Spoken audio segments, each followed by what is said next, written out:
معاملہ شروع کروں. اور اس کے بعد پھر معلوم ہے پھر کیا بات ہوئی.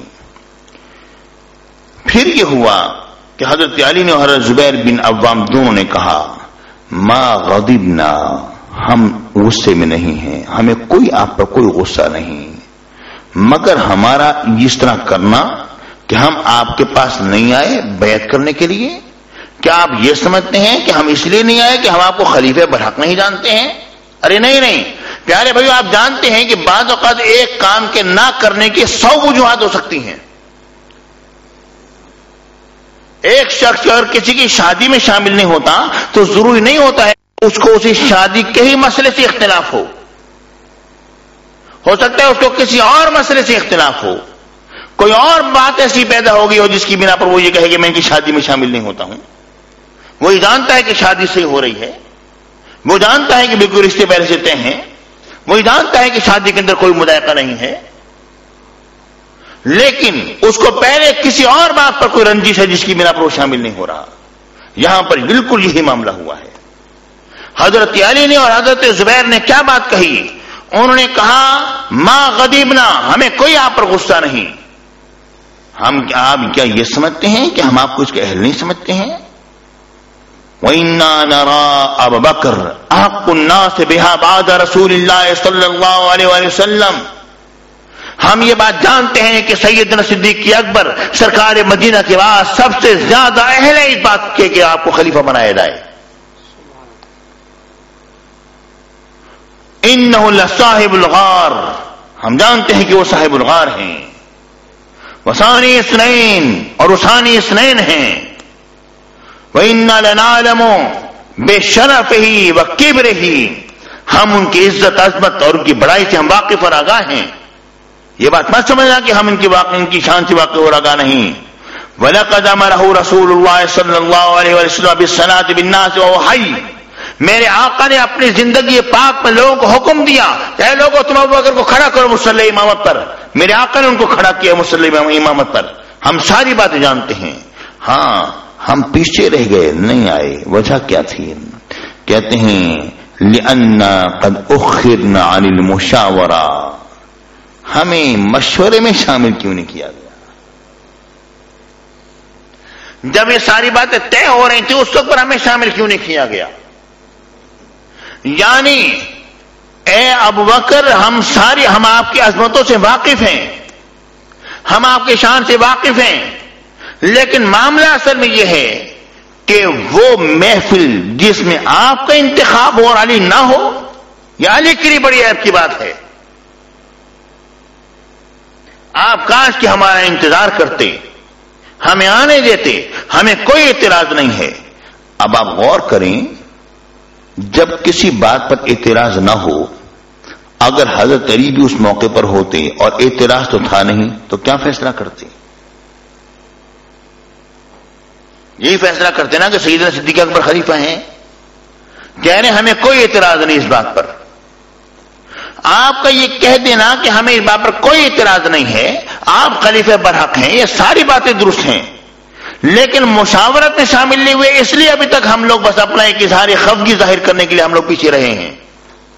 تو مطلب یہ ہے کہ اگر اس محفل میں حضرت علی بھی ہوتے تو وہ بھی سیدنا صدیق اکبر رضی اللہ تعالیٰ عنہ کی خلافت کے قائل ہوتے اور ان کو خلیفہ نامزد کرتے. یعنی اب یوں کیوں نہیں کہہ دیتے ہو کہ اصل ماجرا یہ تھا کہ اے ابو بکر اس بابرکت محفل میں ہمیں پیچھے کیوں رکھا گیا؟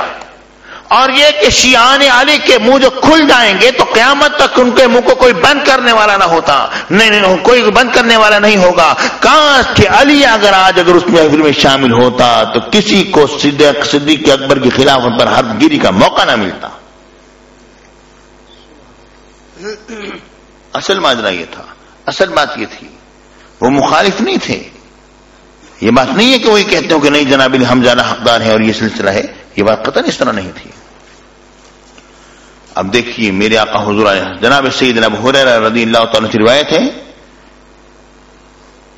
قال رسول اللہ صلی اللہ علیہ وسلم، آپ نے کہا کہ میرے آقا سرکار مدینہ نے ارشاد فرمایا، ما نفعنی مال قط ما نفعنی مال ابی بکر،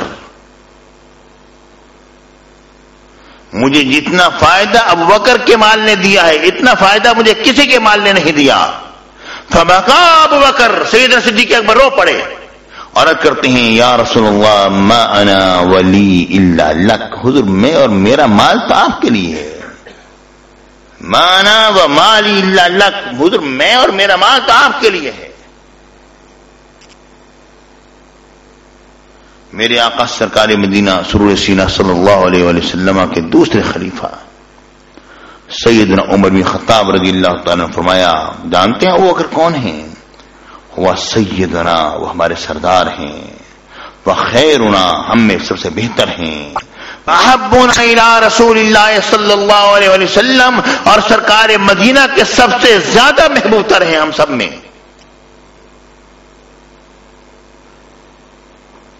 میرے آقا حضور علیہ السلام کے متعلق آتا ہے، میرے آقا نے فرمایا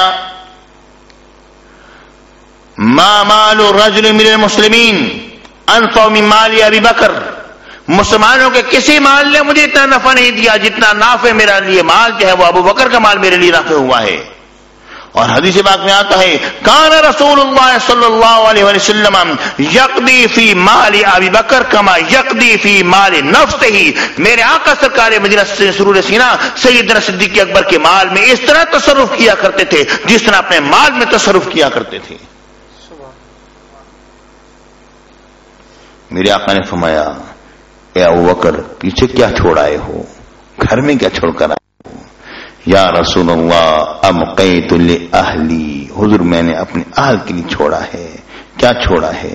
ابقیت لہم اللہ ورسولہ، اللہ اس کے رسول کو میں نے ان کے لیے چھوڑا ہے۔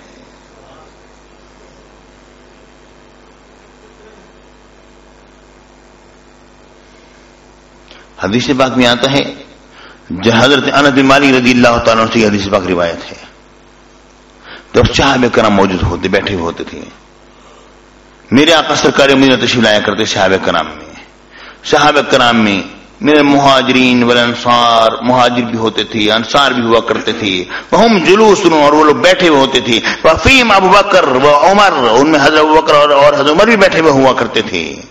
فلا يرفع الیہ احد منہم بصرہ، ان صحابہ میں سے کوئی بھی اپنی نگاہ کو اونچا کر کے آقا کو نہیں دیکھا کرتا تھا، سب کی نگاہیں نیچے ہوتی تھیں، الا ابو بکر و عمر، مگر ابو بکر اور عمر جو ہیں وہ آقا کا دیدار کر رہے ہوتے تھے۔ کس طرح دیدار کر رہے ہوتے تھے؟ فإنہما کانا ینظران الیہ وینظر الیہما، وہ سرکار مدینہ کا دیدار کر رہے ہوتے تھے اور میرے آقا ان کو دیکھ رہے ہوتے تھے۔ ویتبسمان الیہ، وہ آقا کو دیکھ کر مسکرا رہے ہوتے تھے، ویتبسم الیہما، میرے آقا ان کو دیکھ کر مسکرا رہے ہوتے تھے۔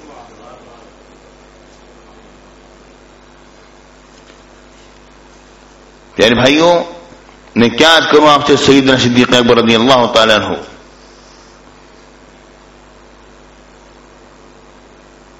میرے آقا سیدنا صدیق اکبر رضی اللہ تعالیٰ عنہ کہ موت کا سبب کیا، آپ کا وصال کیسے ہوا،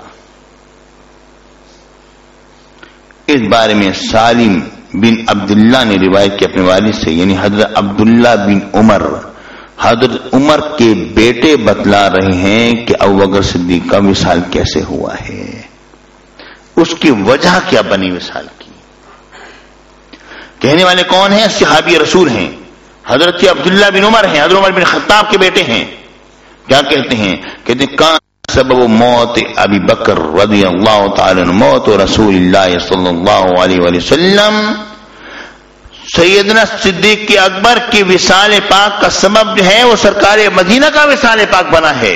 وجہ کیا ہے؟ ما زال جسمہ یجری حتی مات، یہاں تک کہ آقا کے وصال کے بعد پھر ان کا جسم جو کھلنے لگا ہے، اس بنا پر ان کا وصال ہو گیا ہے۔ حضرت عبید اللہ احرار رضی اللہ تعالیٰ کا واقعہ ہے، ان کی ملفوظات میں بات یہ چیز موجود ہے۔ حضرت عبید اللہ احرار جو ہیں حضرت مولانا جامی علیہ رحمہ کے پیر و مرشد، ان کے ملفوظات میں واقعہ مذکور ہے۔ وہ یہ کہ حضرت سیدنا صدیق اکبر رضی اللہ تعالیٰ عنہ کی کئی بیویاں تھیں، عرب میں دستور تھا اور ابھی تک ہے، وہ لوگ رکھتے ہیں، اللہ نے 4 کی اجازت دی ہے، لیکن مطلب یہ نہیں کہ بات سن کر آپ لوگ بھی شروع ہو جائیں۔ آپ لوگ اس کے اہل نہیں ہیں. وجہ یہ ہے کہ آپ تو ایک کا ساتھ عدل نہیں کر سکتے ہیں. چاہیے کہ آپ 2 یا 2 سے زیادہ کے ساتھ یہ کام کریں.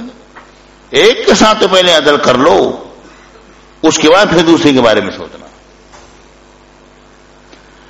تو ان کی بیوی حضرت اسماء بنت عمیس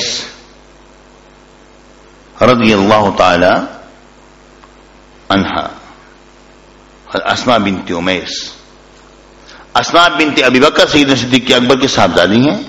اسماء بنت عمیس آپ کی بیوی ہیں. ان کا جب سیدنا صدیق اکبر کا جب وصال پاک ہوا, حضرت عمر بن خطاب رضی اللہ تعالی حضرت اسماء کی طرف پیغام نکاح بھیج دیا. اور عرب میں یہ دستور تھا کہ جب کوئی بڑا شخص کسی کا انتقال ہو جایا کرتا تھا تو اس کی بیوی کو وہ اس طرح نہیں چھوڑتے تھے کہ لوگوں کے دروازوں پر جا کے وہ ہاتھ پھیلا کے مانگتی رہے. چونکہ وہاں پر وہ وڈیرہ شاہی تو تھی نہیں کہ جناب اتنی زمینیں ہو گئی, اتنی جائیدادیں اس کے نام آگے, زمینوں کی کمائی آ رہی ہے. وہاں پر تو مرد سب کچھ ہوتے تھے, اور مردوں نے جو دے دیا, عورتیں تو بند کی بند رہ گئیں. اور وہاں پر آج کل تو عورت پھر بھی کما لیتی ہے. اس زمانے میں تو یہ سلسلہ نہیں تھا کہ عورت جا کے کمائے, کوئی کھیتی باڑی کرے, کوئی سلسلہ کرے, ایسا سلسلہ تو تھا نہیں وہاں پر. تو عورتیں بڑے مردوں کی جو بیویاں جو تھیں وہ رل جایا کرتی تھیں. اور اس لیے ایک عرب کا ایک شاعر ہے, اس نے کہا کہ مجھے جب میری بیٹی امامہ جب سے پیدا ہوئی ہے مجھے موت سے بڑا ڈر لگا.